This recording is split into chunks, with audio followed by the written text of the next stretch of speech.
Alrighty, so we are now set up. I am going to stay around for a little bit just to make sure everyone's okay, okay? All right, thank you. Thank you. Have a good weekend. You too.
Welcome, everybody.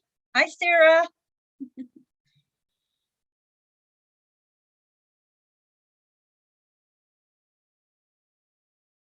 I have a bird and I have what looks to be like a little, I'm not sure, otter.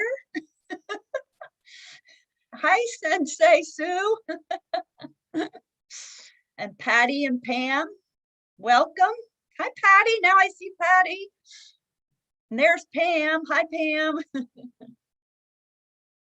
All right, welcome everybody. Glad you could join me. It's 12:30 here in Pennsylvania, so some of you may still be having morning time. I'm getting ready for afternoon.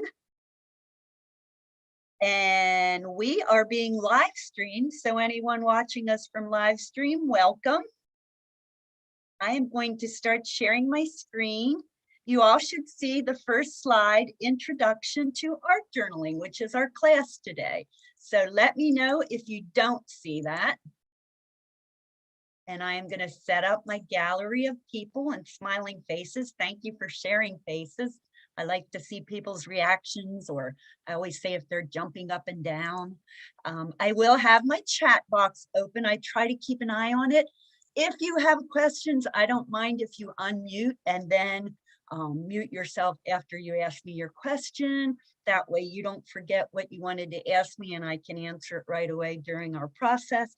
If you do put something in the chat, I'll try to get to it at one point or another to answer your questions. So as I said, welcome. You're going to learn a little bit about how you can add art to your journaling. So if you haven't been in on one of my classes before, my name is Christine Hess, and I live in South Central Pennsylvania, below Harrisburg, which is the capital, above York, beside Lancaster, all the Pennsylvania Dutch territory. And I have my BS in art education, and then I went on for my master's in training and development. I worked for 38 years in healthcare education, and 24 of those years were on the pediatric unit, where I did get to use my art with the children and their families, and that was a very rewarding job.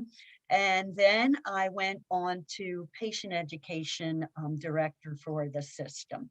And I also had an antique business on the side and have done some environmental education, wildlife rehabilitation. So I like to keep myself involved in a lot of things and really enjoy getting outside now and going camping and things like that. So I found Get Set Up right when I retired in December last year and thought it might be a nice place for me to connect with people and share some of my art teaching passions, and also just to have some fun and that connection that's been so important. So remember that ideally we can see each other. I'm glad, like I said, to see that some of you are sharing your faces with me. If anybody wants to share faces, it's down to the lower left corner if you're on your laptop. Same place you'll find your mute button. You can start the video by clicking on the little video camera. If you would like a recording of this class, when we are done, you'll get an email with links, but you can also email help@getsetup.io and ask for a copy of the recording. If you are joining from live stream, which I said we are being streamed right now, remember the best way to participate is to join us, register for the class and share that interaction, because we do share things with each other and it's a really good way to learn from each other. And also remember that Get Set Up is not paid to promote any specific products. So today in this class, what we're going to cover is we're going to talk about how you can use art to add interest to journaling. You're going to look at some of the options for choosing material for art. And then you're going to hopefully understand how art can be used with different subject matters and settings. And we're going to look at different ways you can create page layouts for a journal. And specifically, we'll look at my personal way that I use creating journal pages. And a lot of it is very art heavy compared to the text heavy thing, but that's totally your preference, your choice. So I'll show you a demonstration of what I do. So what is journaling and how can art be used? Those are our big questions right now. We're going to answer as we begin. And so I found this little picture of a great example of what I think of when I first heard of journaling, because journaling has become a more popular adult term for what we do when we share our thoughts on paper. And how many of you kept a diary? When we were young, yes, 6th grade, 7th grade diary. I still have mine. It was the kind you put a key in, just like this little picture here. I remember I got it as a Christmas present and it was so exciting. So I look at this diary and it's hysterical. You know, the things that were so important to us when we were in 6th grade, like who liked who and who was my friend and who was I was mad at and all that kind of stuff. But anyway, when I first heard of journaling, you know, years ago when it came out, I thought of, well, that's basically what keeping a diary is like. So I found this, thought it was a good example for different reasons. Number one, it does kind of integrate the idea of art with some journal writing. So there's words here that they then use those words to inspire what they chose to do little pictures of. It says a way of keeping a diary, and of course it starts, Dear Diary, just like we did many years ago. And journaling is very much like that. You know, you just write about what you're feeling, what the day is like, what you did, all those different things. So this has some very nice, simple illustrations that build on those words. And I like it for that reason, because some people say, I can't draw anything. And really, you can draw whatever you want to draw. This is for your purpose and your way of looking at it and tying your pictures into it. You can also use other things like photographs or things you cut out of magazines. But if you want to try drawing, look at these birds. They're just like little tiny doodles. I do a doodling class too, and it very much has doodles in this with some scribbles. The diary's a pretty simple picture. The gravestone here, tombstone, is a very simple thing. And then there's a hamster wheel with decision making. So all these tie into what they're writing about. And it's all black and white. That's the other thing I wanted you to see. It doesn't have to be fancy. It doesn't have to be elaborate. The only color part is down here where they stamp their signature to their work. So the most elaborate picture is probably the female lounging on the couch writing in the diary. So that's a really good example I wanted you to see, to think about how you can do the art with your journaling. So how many of you already keep a journal? No, see, oh, I see Joyce does. Okay. Some people are better at it and find it like something they want to put their time in more than others. That when I started and said I do more art heavy journals, that's because I'm very visual. And so pictures and drawing and all that are more connecting to me than words. So I often do a lot of journal entries where I do pictures and maybe just a few words, and you'll see that. In my camping journal, however, I do a lot of words where I'm talking about the weather and the site we stayed in and the hikes we went on. So I guess if you have the right subject matter, you may have one preference over the other. So that's my take on journaling. So let's talk about supplies. Really, it's kind of basic. If you already have some art supplies laying around, you have what you need. So notebook, sketchbook, or paper. A lot of times people even buy those journal notebooks, which you can buy almost anywhere, and they have lined paper in, but you can also just get a plain no lines book and write in it like this and do some sketches with it too. I put paper down here because some people like to have loose paper where they then put it into a book. I tend to tear down or cut up watercolor papering, the big sheets, and I cut them into squares and rectangles to take with me and do sketches and little paintings on. So it's just what you prefer. Pencil, pen. So pencil is maybe to give yourself those beginning sketches or certain guidelines. And then, the pen I tend to go to for most of my use for what you'll see here is a Sharpie fine point. They're easily found. In fact, the Dollar Tree store carries them, so they're inexpensive. They have a nice fine point. They don't bleed. They can be used with watercolor paints or markers, and they don't smear. That's my go-to pen. I do have some other higher end permanent black ink marker pens that are called uni pens. There's also some other ones you'll find in the art aisle or in the scrapbooking aisles, but those, they tend to be a little more expensive. So I just grab my Sharpie and I'm happy with that. And then if you do want to add color, now this, like I said, if you want to keep it black and white, you can do that. But for color, these are kind of my go-to things, either watercolor paints, markers, or colored pencils. Those are the things I kind of pull on to use. And you can also add at the end, if you want to add any little doohickeys, you can add stickers, or like I said, maybe pictures. There's something called washi tape that's used in journaling. People who do travelers journals, you'll hear that term where they put a lot of inserts into this cover, and they do different things with their date books that are very artistic. So those are little things you can add if you want at the end.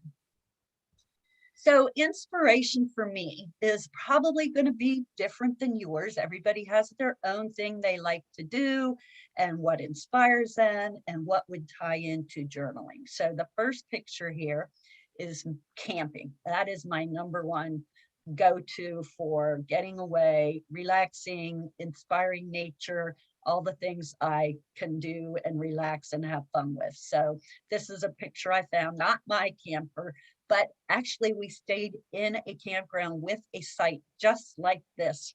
And I went out in the creek and I sat there. It was July and I did some pictures of birds that were around me.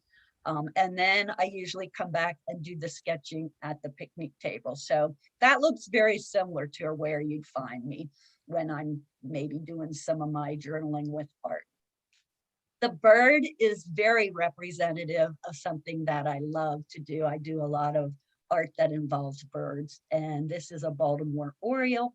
And because of the colors and all, I love to just watch the birds with binoculars and do quick sketches and usually add some watercolor paint colors to it to bring it out. So those are two of my biggest, like nature in general, animals, trees, all that, and then birds are my things. And then these two over here are some other common ones I thought of. The one on the bottom is a very popular theme, which is traveling. There's a lot of people who do travelers journals, like I said, where they'll have entries about where they visited, and they'll do little sketches maybe of the architecture or of the art they went to see in a museum, such as sculptures or the seaside places they're staying. So traveling is a really popular one that people feel lend itself to journaling with art. And then there's other themes that you might come up with. So this one is gardening. I have a friend who has a beautiful garden similar to this, very organized, very well taken care of. And I could see, that being turned into journaling where you write about what you planted, do pictures of your layout of your garden, pictures of the vegetables that you're hoping will be produced, a little bit of writing about what you're going to make with them, recipes. So that lends itself to some journaling with art. And this one is taking you into the nature theme and showing you a sample of what I did. So I took a class where there was a small group of us who were kind of playing around with art journals, and we were given themes at certain times to create some sort of entry for. So here you see one of my common ways I use paper. This is a cut piece of watercolor paper, and I buy just the basic watercolor grade paper in a sheet, a large sheet. I don't get the high-end, expensive, heavy pressed, heavy thickness. I just like, that this quality works well for things. And the reason I cut it is because it's transportable, and I usually put it like on a clipboard or a piece of masonite where I have that backing if I'm going to be working on it. So instead of lugging around a book, where I'm doing a lot of work on it, maybe pick it up, put it down, I like to have these loose leaf kind of pieces of watercolor paper. And then I also can store them in my binders, and I'll show you how I do that later on in the class. So this theme was leaves. That's all we had. And I immediately thought of a song my grandmother sang me, and it was from when I was a baby on up. So I wanted to use that verse. It was in the fall. The verse is about the fall.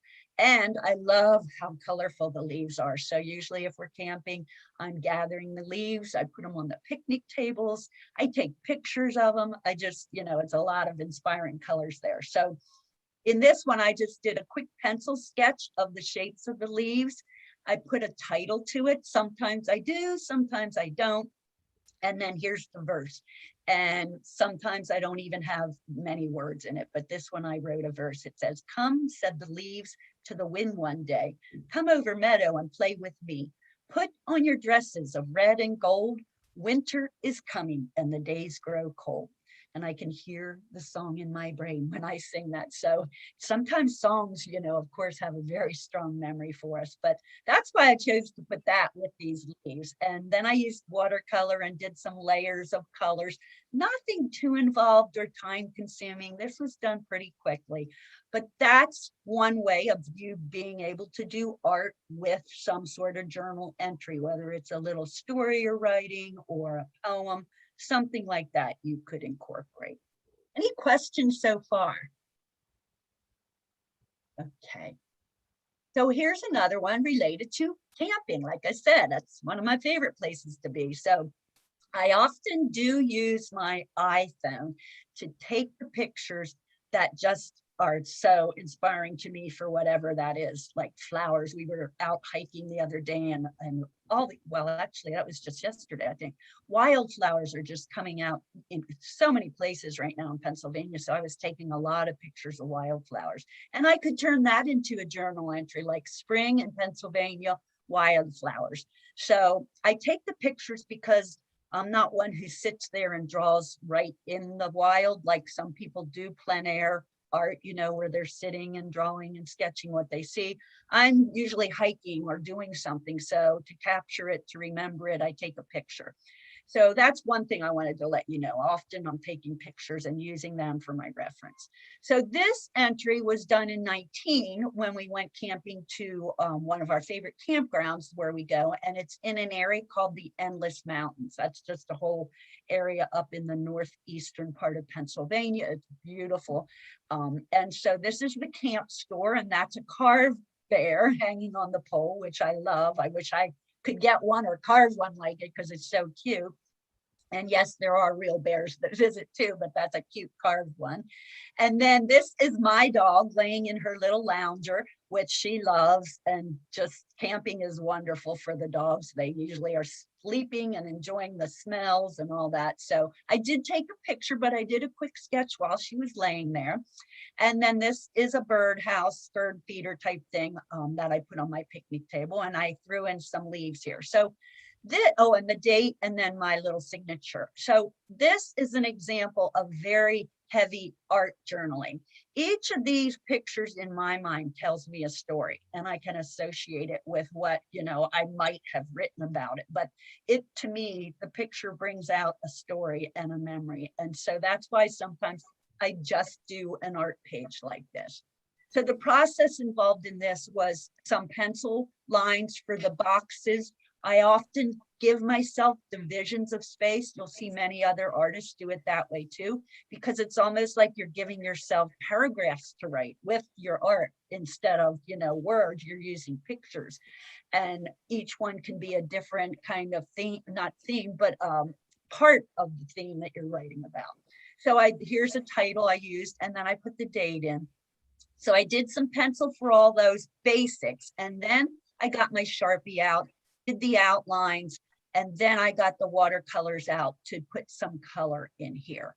So this is done on folded paper. That is, it's almost like computer paper, but it's a little heavier.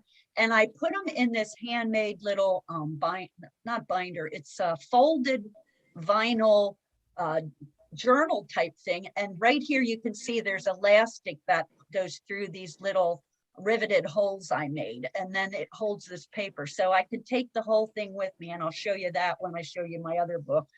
Take it with me when I go camping, and it's just a convenient, kind of easy to grab thing, and it's waterproof.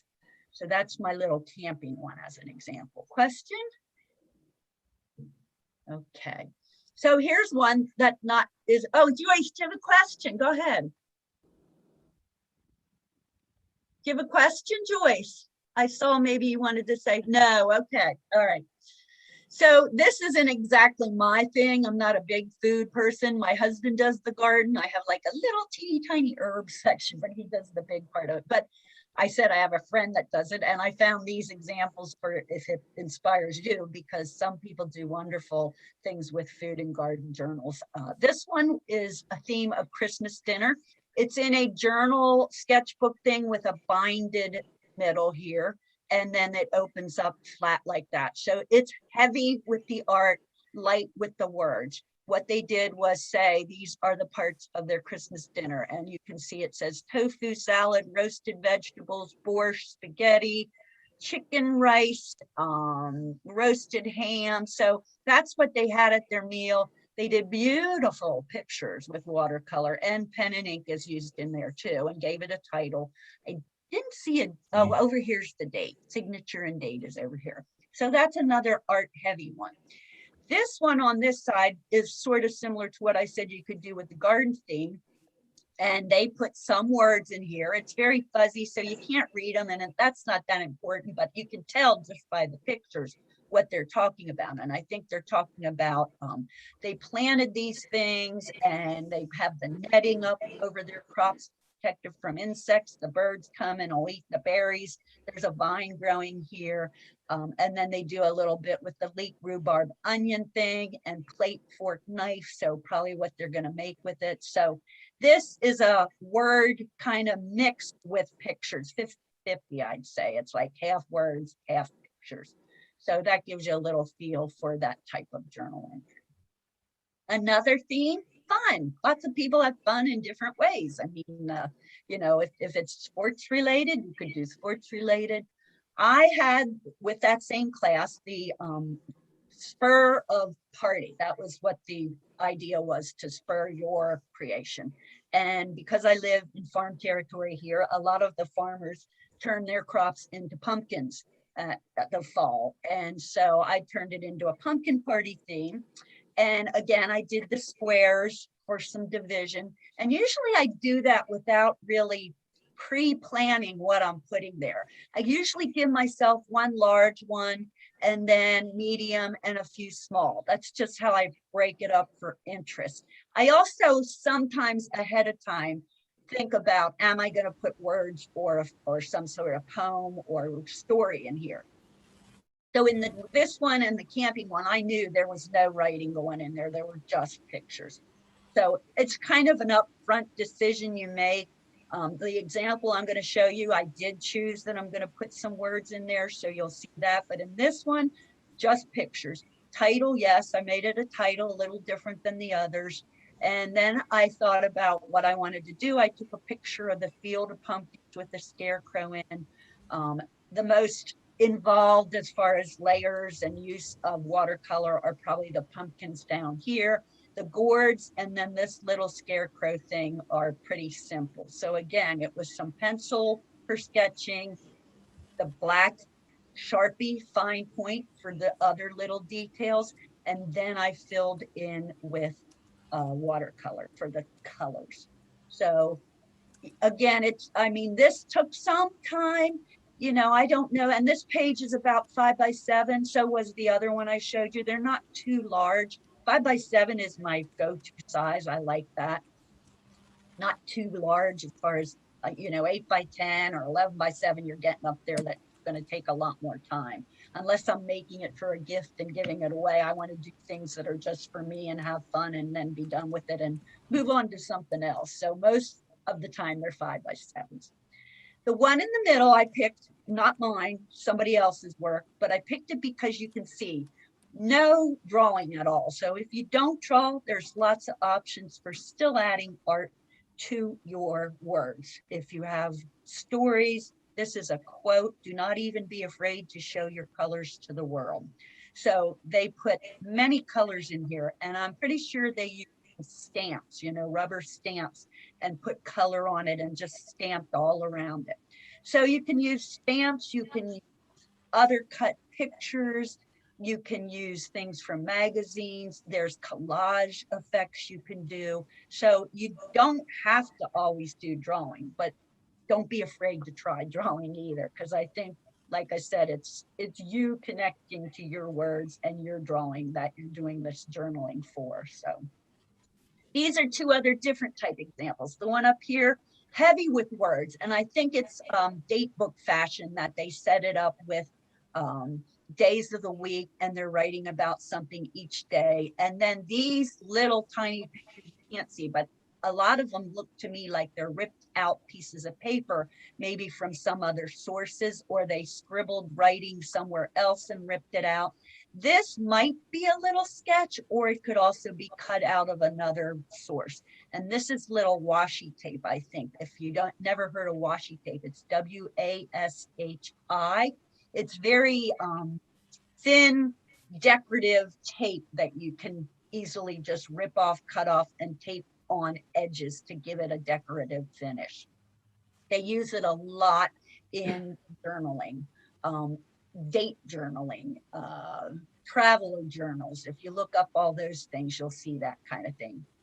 And then this one down here is also in the format. This leather cover is what I think is a traveler's journal with the elastic in the middle, and you can put different booklets in there. So this is a date booklet. You can also add sketch booklets. You can add address booklets. There's all kinds of little booklets you can put in your journals, traveler's journals. This one's a date. You can see it's 17 and 18. And I think this little verse probably is about the ladybug. It looks like it's signed anonymous. So maybe it's a poem. Maybe it's a little a song verse. And so they put a few embellishments with circles here in watercolor. And on this side, they did their little ladybug sketch that probably relates to those words. So I just wanted to see the variation that you can be creative with if you do art with your journaling.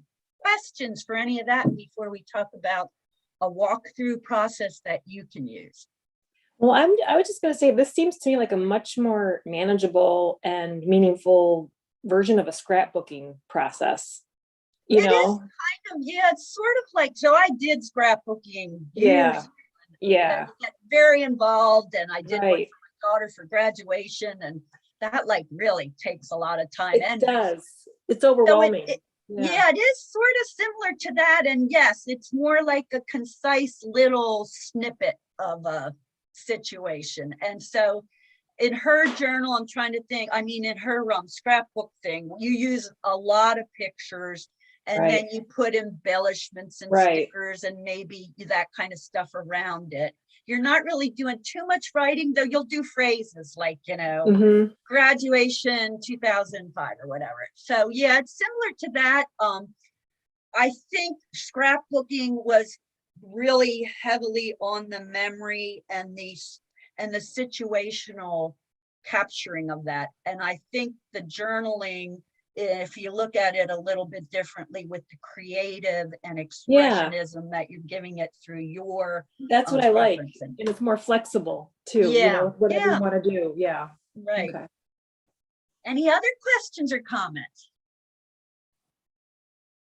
Okay, so I'm going to walk you through how you can start if you haven't done anything like this. Remember, you can look up other resources for art journaling and you'll find lots of examples and samples of the way other people do it. But this is one that I commonly use. So this square is another watercolor square. It's about 5 by 5.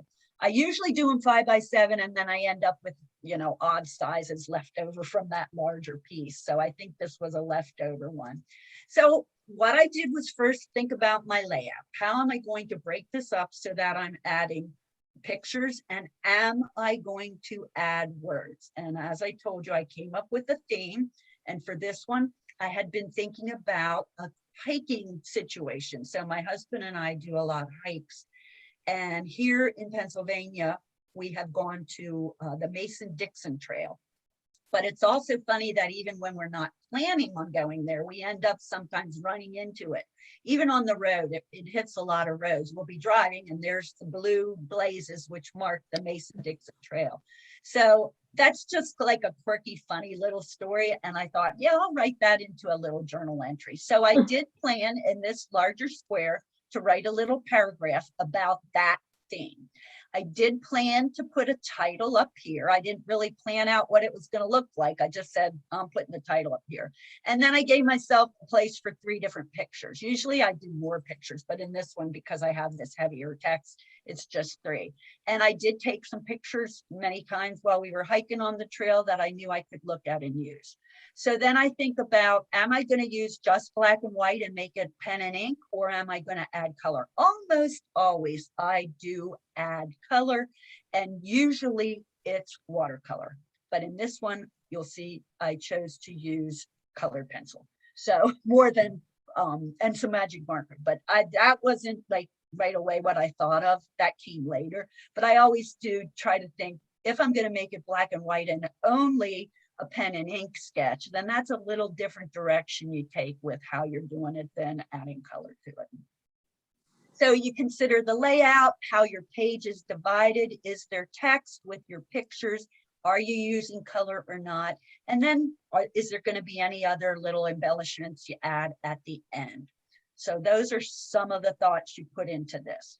I do the pencil because some of the ways you can do this is not even outline it in pen. You could just leave the pencil there, use them for your contained space, and then erase the pencil. And so it's more like floating boxes that aren't really contained. There's flexibility with that too. And you'll see, like I said, some artists do it differently. So what I did here then is do the pencil parts that I wanted to add, which is the title. And you see, I carry it outside the border. I just think the breakup in that harsh line adds, I used to keep it pretty contained, and then I started to be more like experimental and see how some other people did it. And I like the idea to break up the lines. So then I put my words in pencil. That's usually just to make sure it's going to fit properly before I go over it with the permanent ink. So in this one, I decided one of these pictures have to have the blue blazes in. That's the marker for the Mason-Dixon Trail. There's the title. And then I put down here, I knew I wanted to put a moss picture in because I had a really cool moss picture. And I said, I love the moss growing so green. Of note, if you come over here, just to tell you, I changed it because I put the moss in and then I had this big space and I thought that's a perfect space for a mushroom. And I have lots of mushroom pictures too. So then I changed it to, I love the moss and mushrooms, so that it went along with that. So you can be flexible. That's why you're doing some pencil. And my little story goes like this. Stephen, who is my husband, and I have often been exploring or hiking and accidentally find we are on the Mason-Dixon Trail. So we've decided we'll purposely try to hike it in sections throughout PA and maybe eventually try to do all of the other parts to finish it someday. I like to say, when I read that out loud for the first time, I'm like, hey, that rhymes. And I didn't plan it. But I might have had to cut down the word Pennsylvania because it didn't fit in there so much. I'm not sure, but I did it in pencil, made it fit. And then I went over it in pen, put a date on and my little initials. So here's where I start, so up here, I didn't have any clue what I was going to put in there. So I did a little sketch of the trees with a blue blaze on and the trail. And here's my moss and mushroom. And I started to go towards finishing them before I even knew what I was putting in this one. I just was kind of blank for what I wanted to do. You can see I kind of did a paw print there. I was thinking I'm going to do something with animal prints that we see sometimes. So that's working through to still in process. Questions? Yeah, what paper is that? That looks like it's a little thicker. Yes, so it is watercolor. So, in like, now that would be in the art section, like in Michael's, it's a big sheet, 20 by 11 or something, almost poster board size. They have them in sheets at the end of their art aisles, and they have different grades and prices. I get the least expensive. I think for this whole sheet, I just saw one today, it was $4.99. Okay. And it's called like everyday use watercolor or something. It does have substance to it, but it's not real heavy. It just got a good substance to it. And I think I used a coupon, so I paid $2 and some cents for it. And then I rip it down and cut it up into sizes. And you said you're going to show how you put that all in a book, just because it's not 3-ringed binder-ish, okay. Yes, yeah. And you can see this is masonite board, clipboard on the back, whatever, they make clipboards out of masonite too. I usually have that I can clip it to my board just to work on it. Okay. So this one here is starting to already put color in it. And then I did this. So I pulled out my markers and put this color in. Markers tend to be so bold and not like subtle.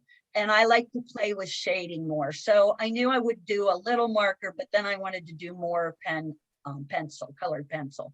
So I put some colored pencil in here to tie that in and behind the title.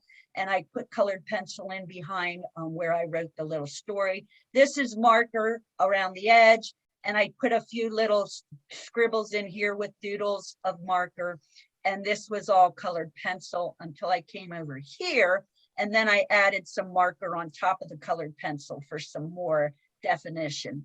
And I decided to do the logo for the trail and a little hint at the map where it goes from Pennsylvania down into Maryland and back into Pennsylvania, and wrote some of the towns that it goes around. And I did use marker in there and went back with marker on the title to try to pull in that bolder color. And here I added a few more doodles, and those are stickers that I stuck on. Usually I do that last, but because I was stuck on not knowing what to put in this, I did them right away because I wanted to get them in. So I have seen artists who do elaborate borders. If you want to leave a nice space where you make this really beautiful frame that has intricate designs in it, I've seen that. That gives you a whole nother effect, but often I leave mine more plain and do something inside of the borders. Questions? Just real quick, have you done watercolor pencils? So I have a set. I haven't ever used them because it's like, I love my little watercolor set, and that's the ones I have in my travel case. And I take them. So I'm going to try them someday. But when I get my pencils, it's because I want to have that rough, that effect versus the filled in, smoother watercolor effect. But I'm going to try them. I also got gouache. I've never done gouache, and I'm going to try some gouache too. So gouache is opaque watercolors. Think of it that way. So watercolors, you really have to kind of get used to how you build up layers. And I really usually just do one quick layer wash, and that's enough for me. But you can build it up a little and add more to it from light to dark. Gouache is more like acrylic, but it's like a watercolor feel and substance. So it works a lot different than acrylics. And I've looked up some gouache artists on Instagram that I really like the effect they get with them. So it's just different. It's more opaque and kind of solid. You're putting it down, and you can't do a lot of mixing like you do with acrylic paints. It's a lot more pure color you're putting down. Okay. So here's another one in process. I found this when I was going through my books, and I put it in this class to show you. Yeah, I kind of forgot about it. We're going back to this campground this year and I'm going to finish it and I can add more things in it. I probably was going to put my camper picture in here, write something else in here, but I knew, you know, I started it with the title, the date, and I wrote fantastic campsite right up against a babbling brook. Hummingbird found the feeder the first day. So it's my little hummingbird feeder with my hummingbird, a tree stump, the screen house. You know, so that's kind of how I work around and do things. When I'm doing watercolor, which is what I plan for this, I won't do watercolor until I'm totally done though. Whereas with pencil, sometimes I do pencil like first and then add other things to it just because of the medium. I don't know why, it's how I work. But this is in the process. So this gives you still another idea how I chose to add some squares, but then have these spaces where I can write something, or maybe I'll put leaves in this space because I tend to add leaves in a lot of my pictures. Does that go back to that one? The date here, the July 28th, does that have a specific? Does that have a what?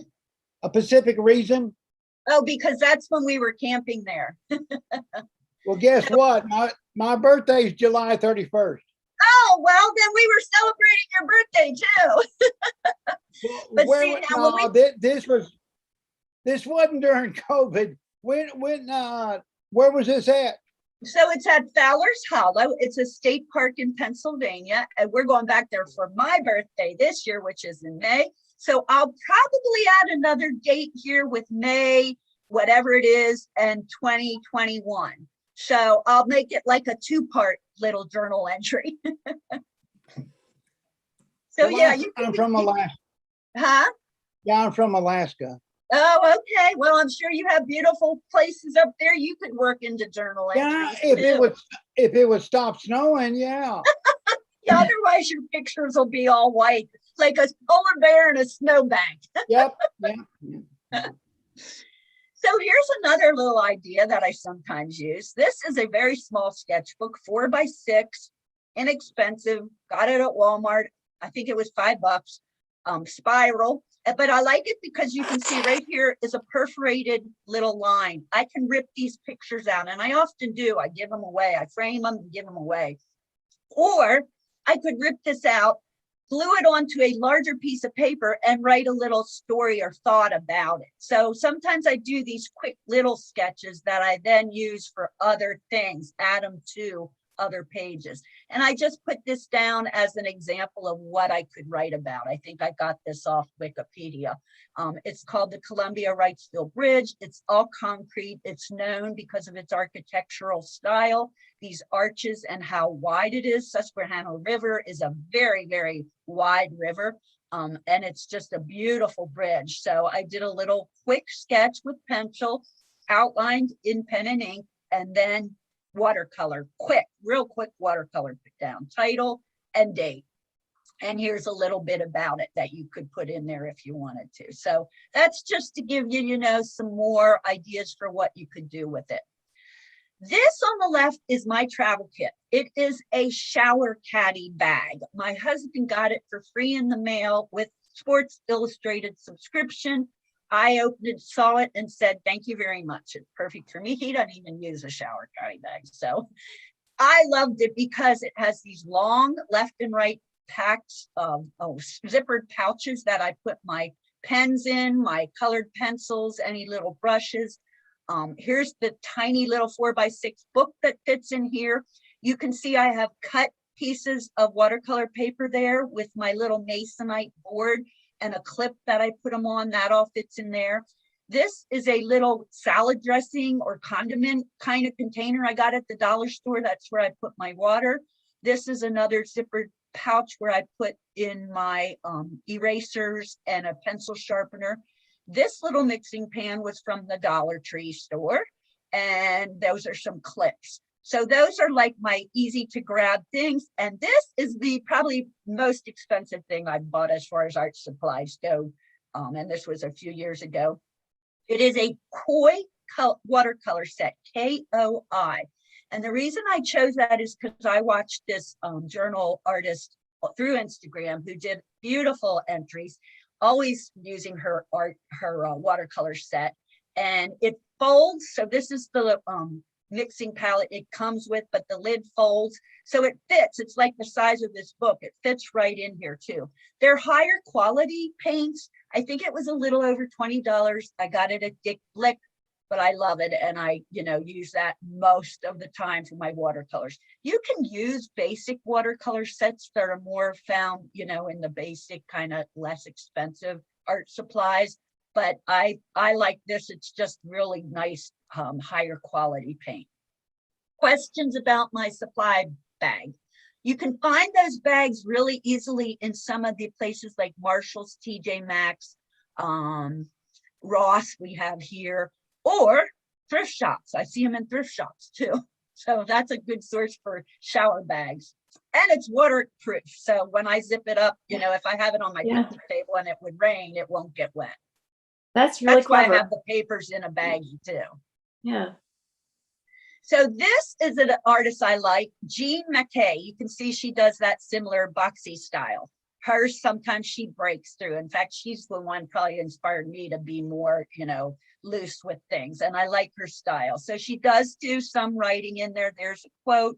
This is a writing she did on the yellow-throated golden crown kinglet that she did a picture of.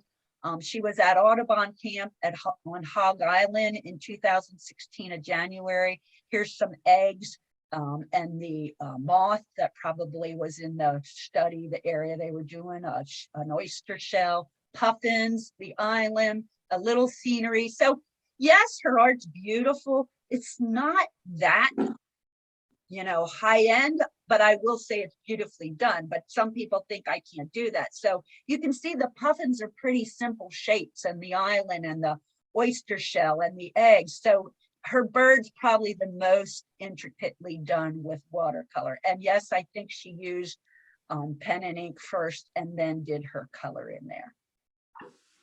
So here's a couple other totally different things that you can think about if you're more into collage style and you don't want to draw that much. You don't have to. Here's a whole paragraph they wrote, maybe about decorating whatever they're taking on. And they put in this paint chip sample from like you get at Home Depot or Lowe's. And then they used a photograph and some Post-it notes. I don't know if this was a sketch they cut out. To me, it looks like it's wrapping paper or something from a magazine that they cut out and glued down. And there's like a little quote on the Post-it note. And then they have these little rub-on embellishments. You can get them at the dollar store too. They're like transfer things. The only thing they drew was this paint tube with paint coming out of it with the little saying on. So that's very, like a combo collage effect of different things. This artist, Allison Strine, I love her style. So I chose her because number one, you can see she has those boxy areas, but they're not outlined like mine were. So it's looser.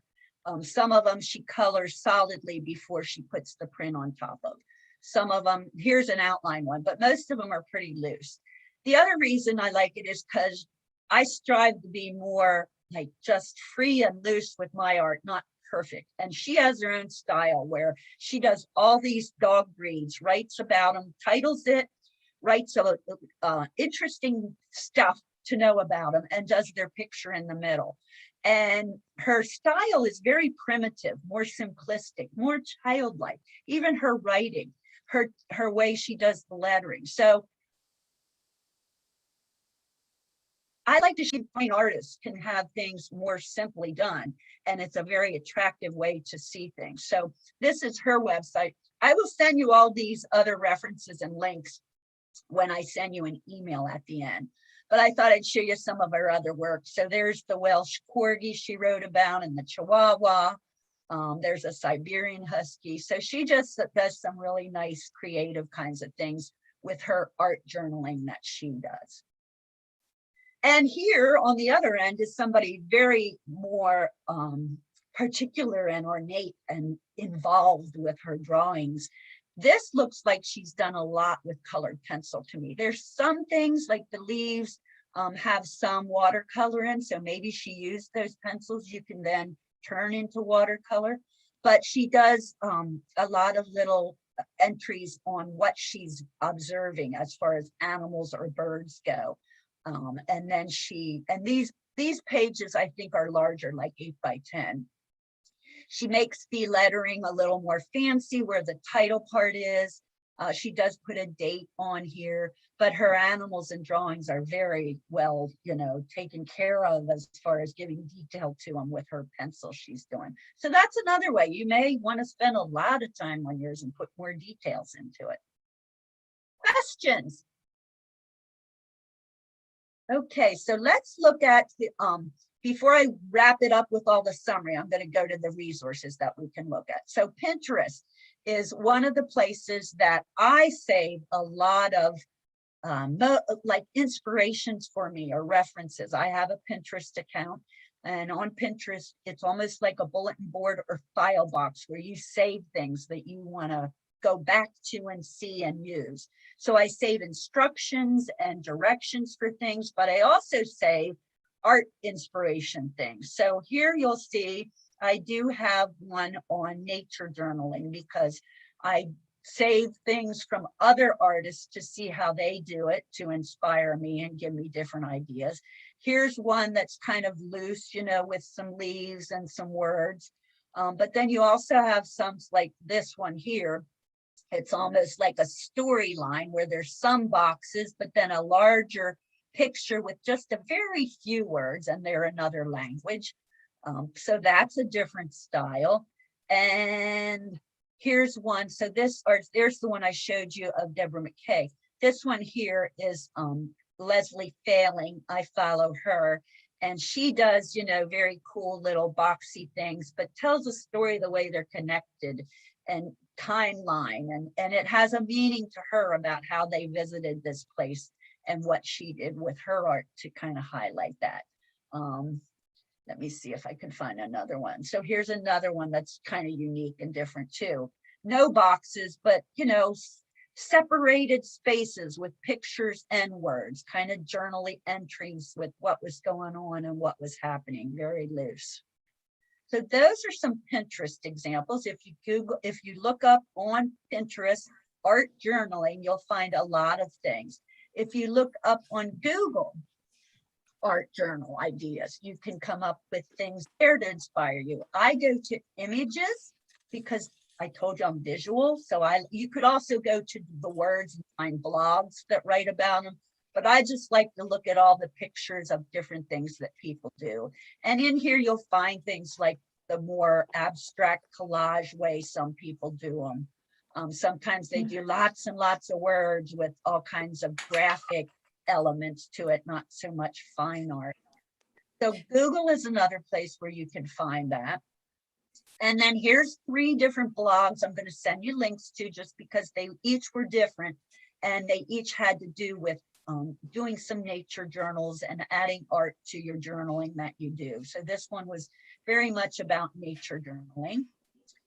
And this one here is some art journal ideas in a broader sense, not only with nature, but this is a nice example right here where you can see, yes, there's a few pictures they added with pen and ink and some watercolor on the jellyfish. It has a title, but they cut out a piece of map. They have this washi tape and they used photographs. So that's a nice mix of different things you could use instead of only art. And so then she goes on to talk about other ways. Here's one that's very graphic that you might want to do instead of, planned pictures. So there's different ideas there for how you can do an art journal. And then this one is John Muir Laws, which I really like because it is, again, related to what I do, which is more nature oriented. And there's some free videos and inspiration for how to do some bird entries, just different things that you might find of interest there. So that's another resource. So in summary, you can add interest and pizzazz to your journaling with art. There are many options to choose for creating the art. Find inspiration from your words, favorite places you go, fun things you do, and the nature surrounding us. Any questions before I wrap it all up? Yeah, real quick, Christine, do you ever use Bristol? Have you had luck with Bristol paper when you do the little watercolors? Does it fold or curl up? So yeah, it's funny you asked. I was just looking for Bristol board. So Bristol board is heavier and they want you to use that with the gouache. I haven't ever used Bristol paper with watercolors. That sketchbook I showed you is just sketch paper. It's very thin. It gets a little wavy and curly, but the fact that I'm closing it and putting it away, it usually straightens out somewhat, you know, and I'm not really doing a whole lot. Now I did some pictures that I tore out and framed in little frames behind glass, and it worked out fine too. So, Okay. Thanks. yeah. Anybody else? Question? Okay, so thank you so much. If you would like to share your experience, you can do a hashtag or the @ symbol, depending on which social media you use for Get Set Up. You can also email Liz at getsetup.io and send any pictures or thoughts to her. She writes a Get Set Up blog and sometimes talks to our learners about what they're doing. If you would like more help, or again, if you need that recording, you can email help@getsetup.io. Related classes coming up are how to take great photos on your iPhone and iPad basics, all you need to know. My next classes are the art of collage and torn paper and basic drawing nature inspired. After this, you'll get an email with my class notes in it. You'll have a link to give feedback. And then that would open this feedback form where you can rate it from 1 to 5 stars and make any comments or tell us what you think or give us suggestions. We really do appreciate taking time to do that, and we read them. I read them all. So thank you for doing that ahead of time.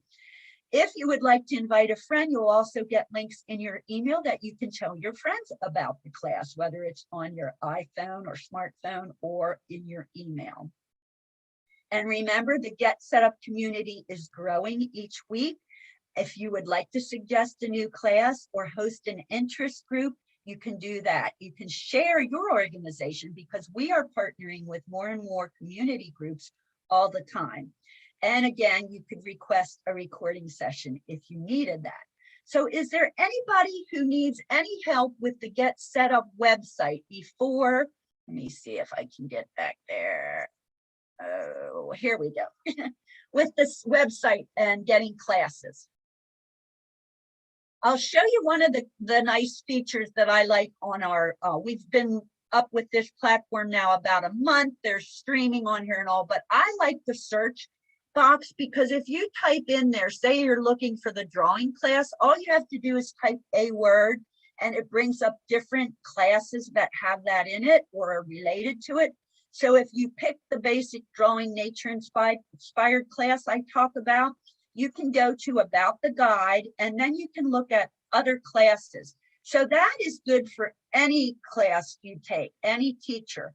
And then if you're logged in, it will say book it and you can see when the classes are for the upcoming week and you can book them right from there.